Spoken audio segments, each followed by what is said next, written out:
সত্যি কি আমরা স্বাধীন হতে পেরেছি? আমরা মনে মনে সত্যি কি স্বাধীন হতে পেরেছি, নাকি কারো না কারোর ভয়ে আমরা চুপ করে থাকি? চোখের সামনে এত অন্যায় হতে দেখি, তবুও মুখ ফুটে বলি না।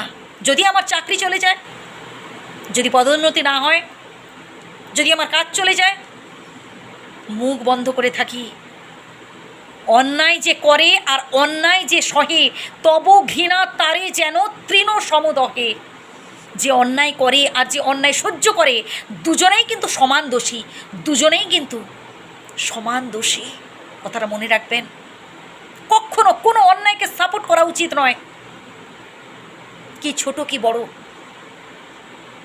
আজ সে ছোট ছোট অন্যায় করেছে, আপনি সাপোর্ট করছেন, দেখবেন দুদিন বাদে এমন বড় কিছু অন্যায় কাজ করবে যে আপনি নিজেকেই ক্ষমা করতে পারবেন না।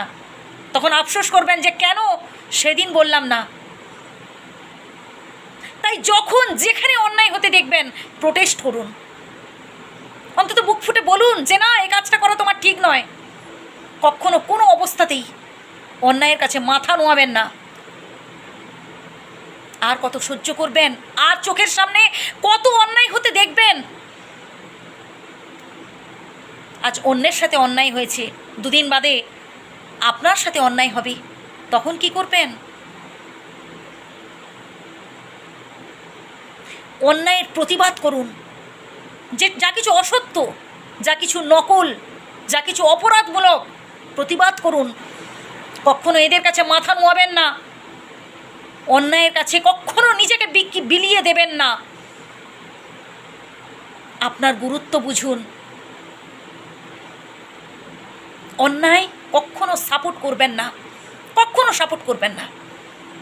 তাতে যদি চাকরি যায় যাক, তাতে যদি কেউ কথা না বলে না বলুক, তবুও নিজেকে কখনো বিকিয়ে দেবেন না অন্যায়ের কাছে, অসত্যের কাছে, কখনো নয়। শুরুটা আপনিই করুন, দেখবেন দলে দলে অনেকে পৌঁছে যাবে। অন্যায় কখনো কোনো অবস্থাতেই জিততে পারে না। একদিন দেখবেন সত্যের জয় হবেই। এত লোকের চোখের জল তার দাম দিতে হবে। সত্যের জয় হবেই, আজ নয় কাল ঠিক হবেই। শুধু সময়ের অপেক্ষা, সত্যের প্রকাশ হবেই। এত মানুষের দম বন্ধ হওয়া, কান্না, যন্ত্রণা, এগুলোর দাম দিতেই হবে। তাই আমার একটাই রিকোয়েস্ট, আজ অন্য কারোর সাথে অন্যায় কাজ হয়েছে, কখনো সাপোর্ট করবেন না। যা কিছু অন্যায়, মুখ ফুটে বলুন যে না, এটা অন্যায়, এ কাজটা করা ঠিক নয়।